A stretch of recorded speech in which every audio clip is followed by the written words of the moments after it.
आज हम देखेंगे गुलाम वंश के बारे में। गुलाम वंश, इसमें हम देखेंगे कैसे एक गुलाम जो है वो गुलाम वंश की स्थापना कर देता है। एक ऐसा इंसान जिसको बचपन में किसी एक व्यापारी ने खरीद कर मोहम्मद गौरी के हाथों बेच दिया था, और वो इंसान खुद एक शासक बन जाता है और गुलाम वंश की स्थापना कर देता है। इसके बारे में हम अच्छे से देखेंगे। देखिए, ये जो हिस्ट्री के चैप्टर है गुलाम वंश, ये हमें कहानी के माध्यम से ये शिक्षा देती है कि देखिए, इंसान जो है अपनी मेहनत और बुद्धिमानी से किसी भी ऊंचाई तक पहुंच सकता है, चाहे उसकी शुरुआत कितनी भी साधारण क्यों न रही हो।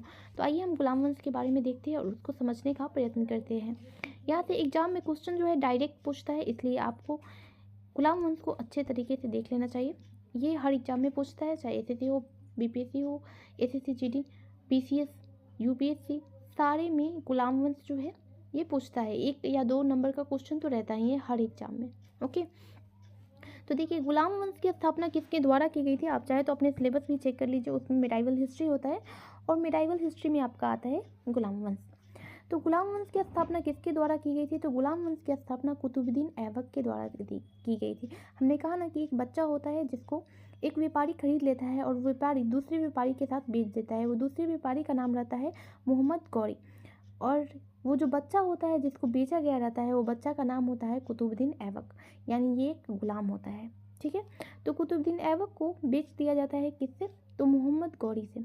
तो मोहम्मद गौरी जो होते हैं ये बहुत खुश होते हैं, कुतुबुद्दीन ऐबक से बहुत खुश होते हैं, इसलिए इसको वो सेनापति बना देते हैं। और मोहम्मद गौरी के मरने के बाद ये जो कुतुबुद्दीन ऐबक है ये गुलाम वंश की स्थापना कर देता है, गुलाम वंश की नींव डालता है, जिसे हम बोलते हैं गुलाम वंश। ओके, अगला देखते हैं। 25 जून 1206 को कुतुबुद्दीन ऐबक का राज्याभिषेक हुआ। तो कहाँ हुआ था, तो लाहौर में हुआ था। देखिए, इनका शासनकाल जो था 1206 से लेके इनका शासनकाल था 1290 तक, यानी लगभग 84 वर्षों तक गुलाम वंश का शासन रहा था। ठीक है, और कुतुबुद्दीन ऐबक जो है ये उन्होंने गुलाम वंश की स्थापना की थी। लेकिन अगर पूछेगा वास्तविक संस्थापक कौन था गुलाम वंश का, तो ये था इल्तुतमिश था। ठीक है, जो कि कुतुबुद्दीन ऐबक का गुलाम था। ठीक है, जैसे कुतुबुद्दीन ऐबक किसका गुलाम था, तो मोहम्मद गौरी का।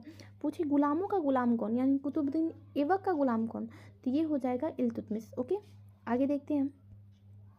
कुतुबुद्दीन ऐबक ने अपने साम्राज्य की राजधानी किसे घोषित की थी, तो लाहौर को किया था। कुतुबुद्दीन ऐबक जो है उसी ने ही कुतुब मीनार की स्थापना कुतुबुद्दीन ऐबक के द्वारा की गई थी। 2.5 दिन की झोपड़ी जो आप सुनते होंगे, सबसे फेमस है कुतुबुद्दीन ऐबक का कि 2.5 दिन की झोपड़ी, यानी 2.5 दिन में उन्होंने झोपड़ी का निर्माण करवाया था। तो वो किसने करवाया था, तो ये भी कुतुबुद्दीन ऐबक के द्वारा ही करवाया गया था। देखिए, भारत में तुर्क राज्य का संस्थापक कुतुबुद्दीन ऐबक को माना जाता है। किसका, तो तुर्की राज्य का संस्थापक माना जाता है। ओके, आगे देख लीजिए।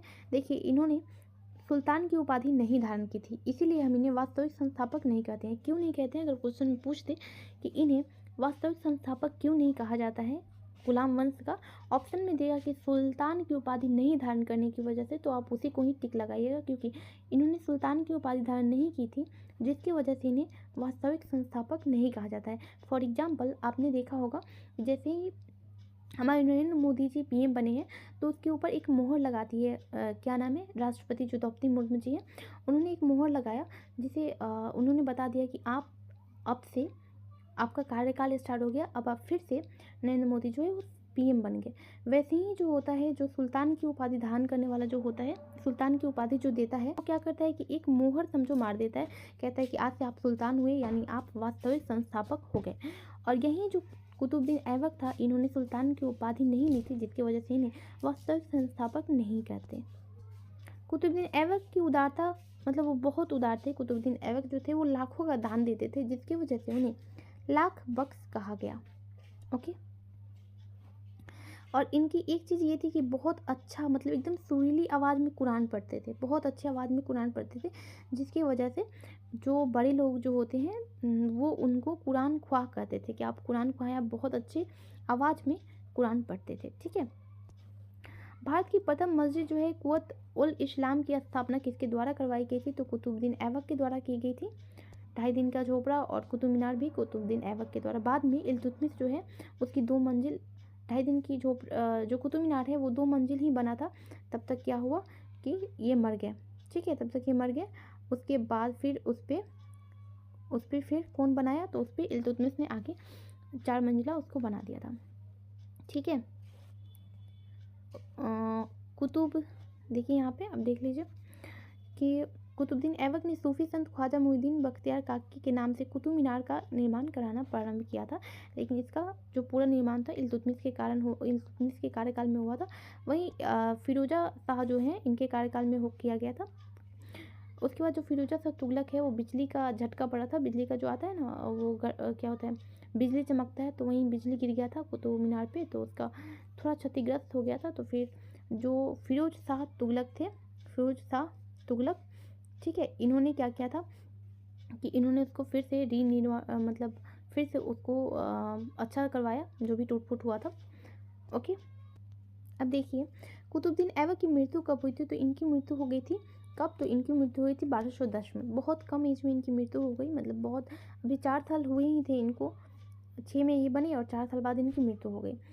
तो मृत्यु कैसे हुई थी इनकी, चौगान खेलते समय, चौगान यानी पोलो खेलते समय ये घोड़े से गिर गए और अचानक से घोड़े इनके ऊपर से चल गया और ये मर गए। ठीक है।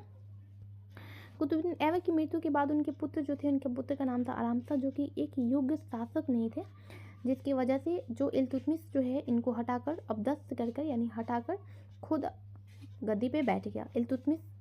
तो गुलामों का गुलाम किसे कहते हैं, कुतुबुद्दीन ऐबक का गुलाम कौन था, तो कुतुबुद्दीन ऐबक का गुलाम था इल्तुतमिश। कुतुबुद्दीन ऐबक के गुलाम कौन थे, तो कुतुबुद्दीन ऐबक का गुलाम जो था वो इल्तुतमिश थे।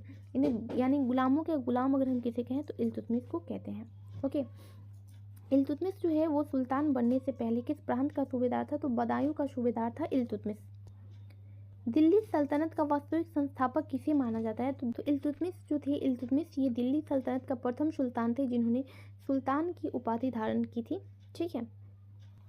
और दिल्ली राजधानी बनाई थी।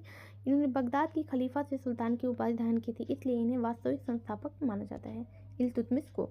और पूछे गुलाम वंश के संस्थापक कौन है, तो गुलाम वंश के संस्थापक है कुतुबुद्दीन ऐबक। ठीक है, कुतुबुद्दीन ऐबक है। लेकिन वहीं पूछे कि वास्तविक संस्थापक कौन है, तो इल्तुतमिश हो जाएगा। ठीक है, ऑप्शन में आपका।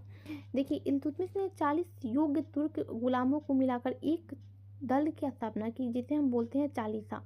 चालीसा दल में क्या होता है कि 40 जो है गुलाम होते हैं, 40 जिसमें से 40 गुलाम होते हैं वो गुलाम योग्य गुलाम होते हैं, उनको ही एक दल में उनको शामिल किया जाता है, एक संगठन आप समझ सकते हैं। उसमें 40 गुलाम तुर्कों को रखा जाता है जिसे तुर्कान ए चहलगानी कहते हैं। ठीक है।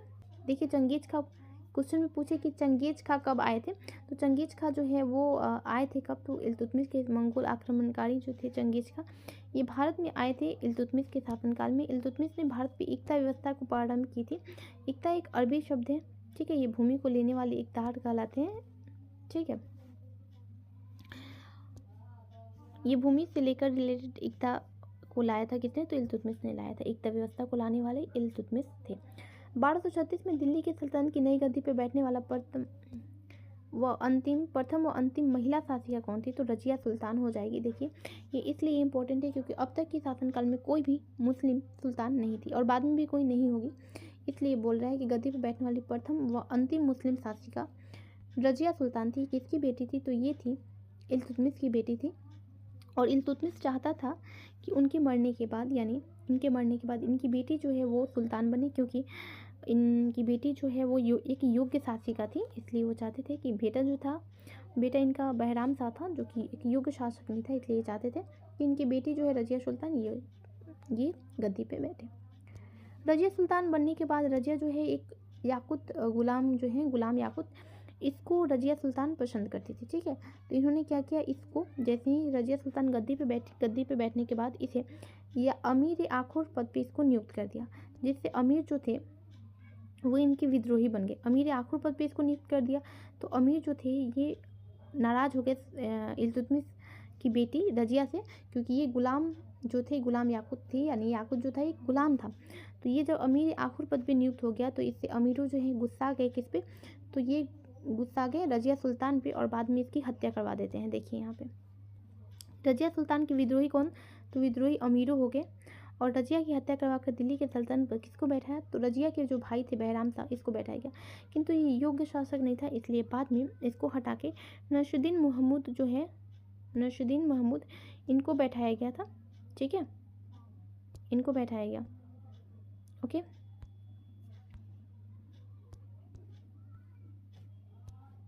देखिए दिल्ली सल्तनत के किस शासक ने बलबन को नायाब मुमालिकत पद पर नियुक्त किया था? तो नसीरुद्दीन महमूद है जो है, इन्होंने किया था। और बलबन जो इसके बाद बलबन आएगा, बलबन जो था इसने क्या किया, नसीरुद्दीन महमूद से अपनी बेटी की शादी कर दी। किसने? बलबन ने कर दी थी, ठीक है, जिसको बलबन को उपाधि नसीरुद्दीन मोहम्मद ने उल्गू खां की उपाधि दी थी। तो पूछेगा उल्गू खां की उपाधि किसने दी थी? नसीरुद्दीन महमूद ने दी थी। और बलबन का दामाद कौन था? तो नसीरुद्दीन महमूद था, ठीक है। देखिए बलबन, उसके बाद क्या होता है कि बलबन जो है वो शासक बन जाता है। बलबन जो है शासक बनता है तो एक बेहतरीन शासक बनता है। तुर्क चालगानी कौन मतलब लाता है, किसने समाप्त किया? तुर्क चालगानी लाया कौन था? तो लाया था इल्तुतमिश ने, ठीक है, इल्तुतमिश ने लाया था, लेकिन इसको समाप्त किसने किया? तो समाप्त बलबन ने किया था, ठीक है। ये तुर्कान चालगानी क्या था? तो 40 लोगों का मिलके चालीसा दल था। आपको पहले बताएं हम वीडियो में कि चालीसा दल था, जिसमें 40 गुलाम रहते थे, योग्य गुलाम जो रहते थे उनको शामिल किया जाता था। तो इसको समाप्त किसने किया? बलबन ने कर दिया। अपने विरोधियों के प्रति लौह एवं रक्त की नीति किसने अपनाई थी? तो बलबन ने अपनाई थी। बलबन बहुत ही एक बोल सकते हैं कठोर शासक था, जो कि लौह और रक्त की नीति अपनाया था, ठीक है। देखिए बलबल प्रथम सुल्तान था जिसने राजस्व के सिद्धांत का प्रतिपादन किया था उसने, इसलिए हम कहते हैं कि यह एक बेहतरीन शासक था, ठीक है। देखिए लेकिन इसकी एक ये भी था कि इसके अंदर बहुत ईगो आ गया। इसने बोला कि हमें जो है ना, हम ही ईश्वर हैं, ठीक है, हम ही ईश्वर है, इसलिए अगर आप मेरे दरबार में आते हैं तो आप सिजदा कीजिए, यानी हमारे सामने झुकिए, सर को झुकाइए, क्योंकि ईश्वर जो है, राजा जो होता है वो एक साक्षात ईश्वर होता है। ये किसने कहा था? तो बलबन ने कहा था। जिल्ले इलाही शब्द का प्रयोग किया था, यानी राजा जो है ईश्वर की छाया है, यानी ईश्वर है राजा, तो आप उसके सामने झुकिए, उनके जो पैर हैं उनको चूमिए। ये किसने लाया था? तो बलबन ने किया था, ठीक है। सिजदा, देखिए यहाँ पे सिजदा एवं पैबोस की प्रथा बलबन के द्वारा लाई गई थी। बलबन ने किस नाम से एक सैन्य विभाग का स्थापना किया था? तो ये दीवाने अर्ज नाम से उन्होंने सैन्य विभाग की स्थापना की थी, दीवाने अर्ज। गुलाम वंश का अंतिम शासक कौन था? तो गुलाम वंश का अंतिम शासक जो था शमशुद्दीन था, खिलजी वंश, सॉरी। तो खिलजी वंश जो था वो 1290 से लेकर 1320 ईस्वी तक रहा, खिलजी वंश, ओके। तो इसमें हम जितने भी इंपॉर्टेंट टॉपिक जो भी क्वेश्चन में आ सकते हैं इसको हम कवर करेंगे नेक्स्ट वीडियो में। तो वीडियो कैसी लगी आप बताइएगा, और जो भी है आप इसको 2 बार देख लीजिए, उसके बाद आप जितना भी गुलाम वंश से क्वेश्चन है आप बना के देखिएगा, तब आपसे बन जाएगा, ठीक है। प्रीवियस ईयर क्वेश्चन आप लगा लीजिए जो कि एग्जाम में पूछे जाते हैं, ओके। तो मिलते हैं नेक्स्ट वीडियो में।